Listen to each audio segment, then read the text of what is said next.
नमस्कार रसिको, बार्शी संचार आयोजित सप्रेम नमस्कार विनंती विशेष या आपल्या कार्यक्रमामध्ये आपल्या सगळ्यांचं सहर्ष स्वागत। आजी आजोबा दादाताई मिस्टर अँड मिसेस सगळ्यांसाठी आपला कार्यक्रम सप्रेम नमस्कार विनंती विशेष। रसिको, आपल्या या कार्यक्रमामध्ये कथा, कविता, विनोद, चुटकुले, बोधकथा या सगळ्यांचा अंतर्भाव असतो। तुम्हीही या कला अवगत असतील तर नक्कीच रेकॉर्ड करा आणि आम्हाला पाठवा। आम्ही आपल्या प्रतीक्षेत आहोत।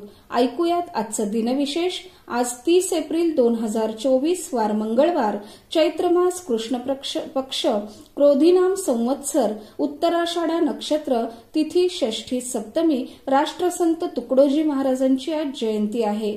रसिको, सुरुवातीला ऐकूयात एक छानशी बोधकथा।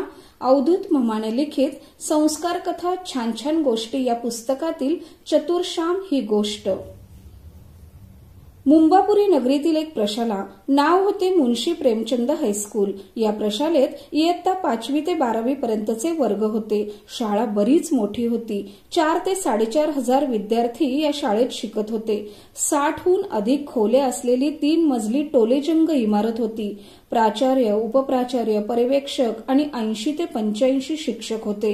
शहरातील नावाजलेल्या मोजक्या शाळांपैकी ही एक शाळा। सर्वत्र शाळेचा नावलौकिक होता। 10वी 12वीचे बोर्डाचे निकाल अतिउत्तम लागत होते। बहुतेक वेळा या शाळेचा निकाल 100% असे। बोर्डाच्या मेरिट लिस्टमध्ये 10-10, 15-15 विद्यार्थी येत होते। उत्तम शिक्षणाबरोबरच उत्तम संस्कार देण्याचा शिक्षकांचा प्रयत्न असे। ही शाळा सर्व दृष्टीने लोकांच्या आदरास पात्र ठरली होती। भव्य इमारत, विस्तीर्ण क्रीडांगण, अतिशय आखीव तथा रेखीव सुंदर बाग, उत्तमोत्तम ग्रंथांनी सुसज्ज ग्रंथालय, प्रयोगशाळा असे सर्व काही होते।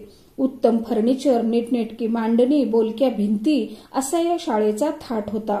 एके वर्षी नगरातील एका प्रतिष्ठित संस्थेने सुसज्ज सुंदर स्वच्छ शाळा ही योजना जाहीर केली। शाळांना परिपत्रके पाठवली, वृत्तपत्रातून निवेदने प्रसिद्ध झाली, नियम व अटी शाळांना कळविण्यात आल्या। 1 वर्षभर चालणारी ही प्रक्रिया होती। या उपक्रमात सहभागी होणाऱ्या शाळांना मार्गदर्शनही करण्यात आले। मुंशी प्रेमचंद हायस्कूलने या उपक्रमात सहभागी व्हायचे ठरवले। संस्थेच्या संचालकांची सभा झाली, पालकांची सभा झाली, शिक्षक, प्राध्यापक यांची सभा झाली, विद्यार्थ्यांची सभा झाली। या सर्व सभांमधून शाळा कशा प्रकारे सुशोभित करायची, रंगरंगोटी कशी करायची याबाबत चर्चा झाली। अनेकांनी अनेक चांगल्या सूचना केल्या, विचार मांडले, काहींनी सक्रिय सहभाग देण्याचे कबूल केले। बहुतेक सर्व समस्या, प्रश्न सुटले होते, काही सहज सुटण्याजोगे होते। वर्ग सुशोभीकरणात एक प्रश्न मात्र सारखा सतावू लागला होता। वर्गामध्ये भिंतीच्या कडेला बसणाऱ्या मुलांच्या केसाला लावलेल्या तेलामुळे भिंती सतत काळ्या कुट्ट पडत असत। त्या जागी ऑइल पेंट लावावा, सागवानी लाकडाच्या पट्ट्या लावाव्यात अशा सूचना आल्या, पण त्या सूचना आर्थिकदृष्ट्या परवडणाऱ्या नव्हत्या।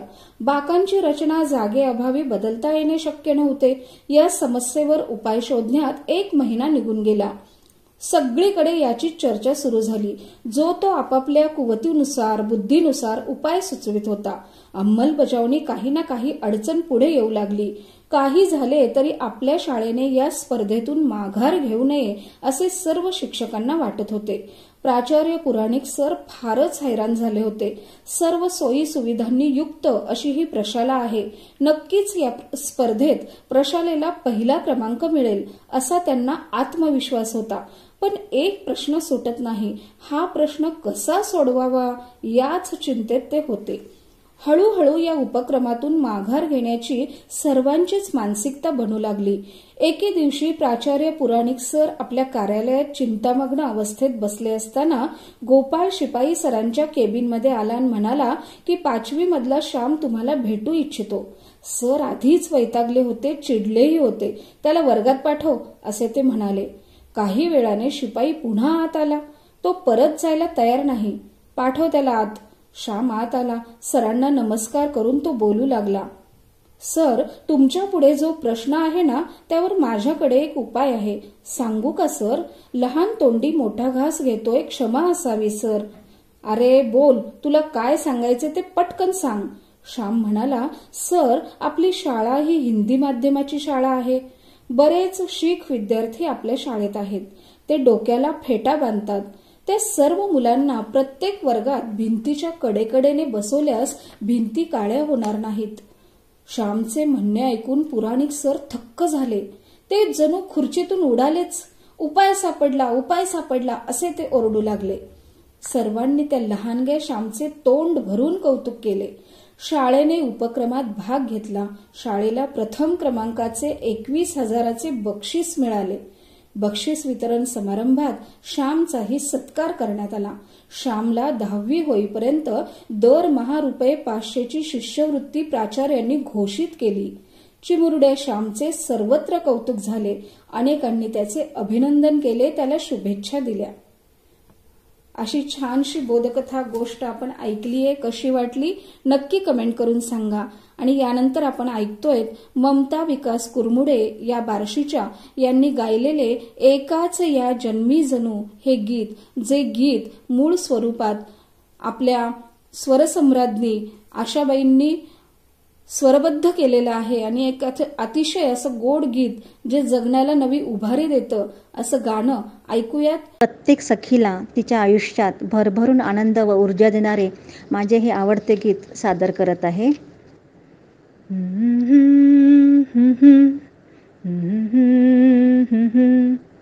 फिरुनी नवी जन्मे नमी, एकाच ह्या जन्मी जणू. फिरुनी नवी जन्मे नमी, फिरुनी नवी जन्मे नमी. स्वप्नाप्रमाणे भासेल सारे, जातील साऱ्या लयाला व्यथा. भवती सुखाचे स्वर्गीय वारे, नाही उदासी नार्तता. ना बंधने वा नाही गुलामी, भीती अनामी विसरेन मी. हरवेन मी, हरपेन मी, हरवेन मी, हरपेन मी. तरीही मला लाभेन मी, एकाच ह्या जन्मी जणू. फिरुनी नवी जन्मे नमी, फिरुनी नवी जन्मे नमी. आशा उद्याच्या डोळ्यात माझ्या, फुलतील कोमेजल्या वाचुनी. माझ्या मनीचे गुज घ्या जाणूनी, या वाहणाऱ्या गाण्यातुनी. लहरेन मी, बहरेन मी, लहरेन मी, बहरेन मी. शिशिरातुनी उगवेन मी, शिशिरातुनी उगवेन मी. एकाच ह्या जन्मी जणू.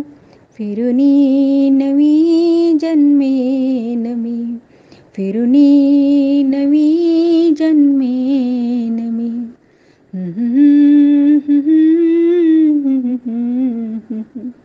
वाह ममताताई, खूप छान गाणं आम्हाला ऐकवलं, त्याबद्दल मनपूर्वक धन्यवाद.